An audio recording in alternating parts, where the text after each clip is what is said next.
Iran और Israel America के बीच में युद्ध के आज 35 दिन बीत चुके हैं और इसके प्रभाव दुनिया भर में महसूस होने लगे हैं। होर्मुज स्ट्रेट वो वैश्विक ऊर्जा की धमनियों में से एक है, करीब करीब बंद है और इस रणनीतिक बंदरगाह की स्थिति ने तेल और गैस की आपूर्ति को बाधित कर दिया है, जिसकी वजह से इसका असर पूरी दुनिया में देखने को मिल रहा है। पूरी दुनिया में एलपीजी और तेल की कीमतें आसमान छू रही हैं, जिससे महंगाई भी कई देशों में चरम पर पहुंच गई है और आम जनता त्राही त्राही कर रही है।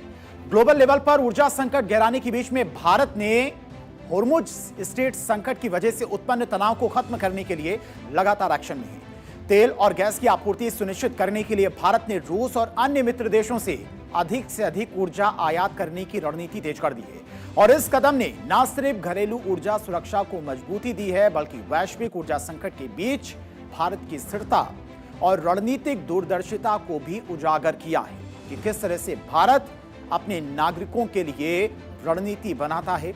होर्मुज स्ट्रेट बाधित हुआ तो दूसरे मित्र देशों से ऊर्जा आपूर्ति की जा रही है। होर्मुज स्ट्रेट पर नाकेबंदी के चलते उभरे ऊर्जा संकट के बीच में भारत को रूस से एक बहुत बड़ी खुशखबरी मिली। दरअसल इस वक्त रूस के प्रथम उप प्रधानमंत्री डेनिस मंतुरोव भारत के दौरे पर पहुंचे हुए हैं, जहां पर डेनिस मंतुरोव ने गुरुवार को प्रधानमंत्री मोदी से मुलाकात की तस्वीरें भी आप देख सकते हैं। एस जयशंकर से भी उनकी मुलाकात हुई है। पहले डिप्टी पीएम है रूस के और प्रधानमंत्री मोदी से उनकी पहली मुलाकात हुई दिल्ली में पीएम आवास पर, और उसके बाद भारत के विदेश मंत्री एस जयशंकर के साथ भी उनकी मुलाकात हुई है। यानी कि ये मुलाकात कितनी है, मैं इससे आप समझ सकते हैं कि एक तरफ पूरी दुनिया में वॉर की वजह से ऊर्जा की सप्लाई बाधित हुई है, लेकिन भारत के साथ रूस के संबंध कितने गहरे हैं इन तस्वीरों से समझा जा सकता है। मुलाकात के दौरान साफ किया कि रूसी कंपनियां भारत को तेल और लिक्विफाइड नेचुरल गैस यानी कि एलपीजी की सप्लाई लगातार बढ़ाने में सक्षम है। यानी कि ऐसे वक्त में एक बार फिर से रूस ने अपनी दोस्ती की मिसाल पेश कर दी है और जिस तरह से ऊर्जा सप्लाई बाधित हुई है दुनिया भर में, भारत के सामने फिलहाल ऐसा कोई संकट नहीं है, क्योंकि भारत के साथ में रूस जैसे मित्र देश भी मौजूद हैं। अब भारत और रूस के बीच में ऊर्जा पर किस तरह से फोकस किया जा रहा है, किस तरह से एलपीजी और गैस की सप्लाई रूस भारत को करेगा, वो भी आपको बताते हैं। भारत और रूस के बीच में ऊर्जा पर फोकस। डेनिस मंतुरोव ने प्रधानमंत्री नरेंद्र मोदी और विदेश मंत्री एस जयशंकर से मुलाकात की। ये मुलाकात काफी ज्यादा अहम मानी जा रही। ऊर्जा, उर्वरक, व्यापार और कनेक्टिविटी पर दोनों के बीच में चर्चा हुई है। कैसे ऊर्जा की सप्लाई और अधिक बढ़ाई जाएगी, पीएम मोदी ने इसे म्यूचुअली बेनिफिशियल कॉर्पोरेशन बताया है। प्रधानमंत्री मोदी की तरफ से मुलाकात की तस्वीरें भी पोस्ट की गई थी। जयशंकर ने कहा कि ऊर्जा और इंडस्ट्री समेत कई सेक्टर पर बातचीत हुई, यानी कि ऊर्जा का निवेश बढ़ेगा भारत में। इन बैठकों में तेल और गैस सहयोग को प्राथमिकता दी गई, क्योंकि सबसे इस वक्त जो पूरे वर्ल्ड में क्राइसिस देखने को मिल रही है वो ऊर्जा की क्राइसिस ही देखने को मिल रही है। और रूस के इस आश्वासन को भारत के लिए बड़ी राहत के तौर पर देखा जा रहा है, क्योंकि होर्मुज के बंद होने से खाड़ी क्षेत्रों में वहां से आने वाली ऊर्जा सप्लाई भी बाधित हो रही है। ऐसे में रूस के उप प्रधानमंत्री की बात को अहम माना जा रहा है। वैसे देखें तो जब से जंग की शुरुआत हुई है, भारत और रूस के बीच में तेल का कारोबार तेजी से और आगे बढ़ा है। मार्च में रूस से भारत का कच्चा तेल आयात फरवरी की तुलना में करीब 90% तक बढ़ गया और यह वृद्धि तब हुई है जब ईंधन आपूर्ति बाधाओं के कारण भारत के कुल तेल आयात में लगभग 15% की गिरावट दर्ज की गई है, क्योंकि होर्मुज स्ट्रेट से दुनिया भर की करीब 20% ऊर्जा सप्लाई होती थी और इसमें भारत भी काफी ज्यादा अहम था। अब कहां से आ रहा है तेल, वो भी आपको समझाते हैं। दरअसल अगर बात की जाए तो रूस से भी हम बड़ी मात्रा में तेल आयात कर रहे हैं। 26 फरवरी की बात करते हैं तो करीब 1042 बैरल कच्चा तेल भारत आया था। मार्च 26 की बात करते हैं तो ये मात्रा और बढ़ गई। इराक की बात करते हैं तो इराक से करीब 26 फरवरी को आया था 969,000 बैरल क्रूड ऑयल।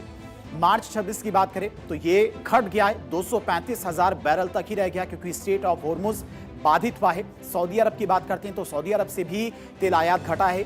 फरवरी 2026 की अगर बात करें तो करीब 1,36,000 बैरल युद्ध होने से पहले भारत क्रूड ऑयल आता था, जो कि घटकर कितना रह गया है, 572,000 बैरल ही ये रह गया है। यानी कि भारत पर इसका सीधा असर देखने को मिल रहा है। लेकिन अब कई और सोर्स से भारत फिलहाल तेल मंगा रहा है।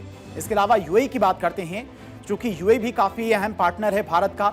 फरवरी 26 554,000 बैरल हर महीने तेल मंगा रहा था भारत। लेकिन अब मार्च 26 की बात करते हैं तो करीब 203,000 बैरल रह गए, यानी कि आधे से भी कम। अमेरिका की बात करते हैं तो फरवरी 26 की बात करें तो 216,000 बैरल तेल मंगाते थे, जो कि 26 मार्च की अगर बात करें तो 164,000 बैरल रह गया, यानी कि यहां से भी घटा है। अंगोला की बात करते हैं, अंगोला से हमारा तेल आयात बढ़ा है। फरवरी 26 की बात करते हैं तो 103,000 बैरल प्रतिदिन हम क्रूड ऑयल मंगा रहे थे अंगोला से, जिसे अब बढ़ाकर करीब 327,000 बैरल कर दिया गया है और ये बढ़ता जा रहा है। इसके अलावा रूस से भी हम तेल मंगा रहे हैं। रूस भी हमारा अहम पार्टनर रहा है और जब दुनिया भर में ऊर्जा की क्राइसिस देखने को मिली, उस वक्त में रूस भारत के साथ में कदम से कदम मिलाकर खड़ा रहा। होर्मुज जब बंद हुआ तो भारत ने दूसरे जगहों से तेल मंगाने तेज कर दिए हैं, जिसका असर दिख रहा है। रूस और दूसरे देशों से भारत ज्यादा से ज्यादा तेल मंगवा रहा है और यही वजह है कि जहां दुनिया के तमाम देशों में तेल की किल्लत दिख रही है और तेल के दामों में इजाफा किया जा रहा है, वहीं भारत में तेल की स्थिति फिलहाल स्थिर है। यहां पर अभी तक तेल की कीमतें नहीं बढ़ाई गई हैं। अब तेल की कीमतों में कहां पर तेल की कीमतें बढ़ाई गई। सबसे पहले बात करते हैं फिलीपींस की। करीब 55% पेट्रोल के दाम बढ़ा दिए गए हैं। सोचिए कितना असर पड़ रहा होगा वहां पर ट्रांसपोर्ट पर, आम नागरिकों पर। नाइजीरिया की बात करते हैं, यहां पर 49 से 67% पेट्रोल के दाम में इजाफा कर दिया गया है। इसके अलावा कंबोडिया की बात करते हैं तो कंबोडिया में भी 45 से 50% तेल के दाम बढ़ा दिए गए हैं। अब सोचिए भारत में अभी तक ऐसा फिलहाल नहीं है। अमेरिका जिसने इस वॉर को शुरू किया था, वहां पर भी 35 से 33% तेल महंगा कर दिया गया है। इसी वजह से कई जगहों पर इसका विरोध भी देखने को मिल रहा है। ब्रिटेन की बात करते हो, यहां पर 15% तेल की कीमतें बढ़ा दी गई हैं और ब्रिटेन में भी कई जगह पर वॉर को लेकर प्रदर्शन देखने को मिल रहे हैं। जर्मनी की बात करते हैं तो जर्मनी में भी 13 से 17% तेल के दामों में इजाफा किया गया है। जाहिर सी बात है कि तेल के दाम बढ़ेंगे तो महंगाई भी बढ़ेगी। भारत की अगर बात करते हैं तो 0.5% यहां पर कीमतें बढ़ी हैं, लेकिन उसका असर आम जनता पर नहीं पड़ा है, चूंकि सरकार ने एक्साइज ड्यूटी ही पहले कम कर दी है। और होर्मुज की वजह से तेल और गैस की किल्लत दुनिया के कई देशों में हो गई है।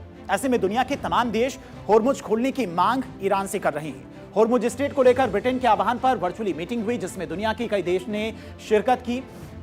कई देश जो इससे प्रभावित हैं वो देश इस मीटिंग में मौजूद थे और होर्मुज स्ट्रेट को किस तरह से खोला जाए उसको लेकर इस बैठक में चर्चा की गई है। कौन कौन से देश इसमें शामिल थे, किन किन मुद्दों पर बातचीत हुई है, वो आपको बताते हैं। होर्मुज स्ट्रेट खोलने को लेकर ब्रिटेन के आह्वान पर यह मीटिंग दरअसल बुलाई गई थी, जिसमें कई देशों के राष्ट्राध्यक्ष मौजूद थे और दुनिया के 60 देशों से यहां पर प्रतिनिधि इस बैठक में जुड़े थे। कोई वर्चुअली जुड़ा था, कोई सीधे इस मीटिंग में पहुंचा था। भारत की तरफ से विदेश सचिव विक्रम मिस्री इस बैठक में वर्चुअली जुड़े थे, वर्चुअली मौजूद थे और भारत की स्थिति भी उन्होंने इस बैठक में रखी। भारत ने होर्मुज में आवागमन की स्वतंत्रता के सिद्धांत पर जोर दिया है, यानी कि भारत की तरफ से भी कहा गया है कि होर्मुज स्ट्रेट खुलना चाहिए। भारत ने तनाव कम करने को संकट से निकालने का एकमात्र रास्ता बताया। भारत की तरफ से यह कहा गया है बातचीत से ही सभी मसले हल किए जा सकते हैं। सभी पक्षों से संवाद और कूटनीति पर भारत ने जोर दिया है, यानी कि बातचीत के जरिए इस मसले को सुलझाने की कोशिश की जाए, क्योंकि इस वॉर का असर पूरी दुनिया पर बढ़ रहा है। एक तरफ दुनिया शांति की बात कर रही है ताकि होर्मुज स्ट्रेट खुल सके, ऊर्जा संकट दूर हो, वहीं दूसरी तरफ देखें तो भीषण बमबारी जारी है। ना अमेरिका और ना ही इजराइल ना ही ईरान पीछे हटने को तैयार है। अमेरिका ने ईरान के सबसे ऊंचे ब्रिज को बम से उड़ा दिया और ईरान के पुल पर बमबारी की है, जिसमें कई लोगों की जानें भी चली गई हैं। काफी ज्यादा नुकसान भी ईरान को हुआ है। अब ईरान के कराज ब्रिज पर अटैक किया गया है। तेहरान को कराज से जोड़ने वाले ब्रिज पर हमला हुआ है। इसे पश्चिमी एशिया का सबसे ऊंचा पुल भी कहा जाता है और करीब 136 मीटर ऊंचा और करीब 1000 मीटर लंबा ये पुल है। 1 घंटे के अंदर कराज ब्रिज पर 2 बार अटैक किया गया। पहला हमला जिसमें 8 लोगों की मौत हुई, करीब 95 लोग घायल हुए।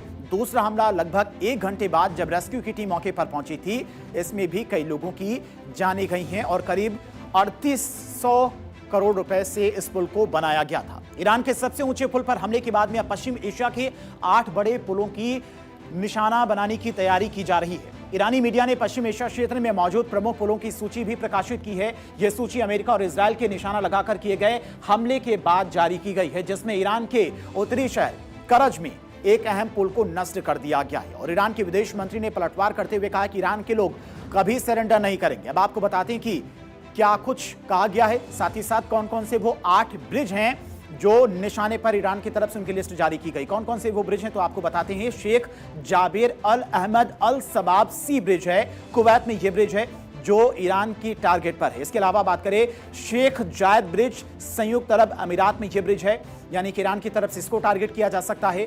अल मक्का ब्रिज, संयुक्त अरब अमीरात में यह ब्रिज है, इसे भी निशाना बनाया जा सकता है। शेख खलीफा ब्रिज, संयुक्त अरब अमीरात में, यानी कि संयुक्त अरब अमीरात को सबसे ज्यादा नुकसान हो सकता है अगर ईरान की तरफ से पलटवार किया जाता है। करीब 8 ब्रिज हैं जो चिन्हित किए गए। इसके अलावा किंग फहद काजवे, सऊदी अरब को बहरीन से जोड़ने वाला एकमात्र यह ब्रिज है। अब सोचिए अगर इस ब्रिज को निशाना बनाया गया तो कितना ज्यादा असर पड़ेगा। किंग हुसैन ब्रिज की बात करें, जॉर्डन में यह ब्रिज है जिसे निशाना बनाया जा सकता है ईरान के द्वारा। इसके अलावा दामिया ब्रिज, जॉर्डन में यह ब्रिज है, इसे भी ईरान के द्वारा निशाना बनाया जा सकता है। अब दौलन ब्रिज, यह भी जॉर्डन में है और इससे भी निशाना बनाया जा सकता है।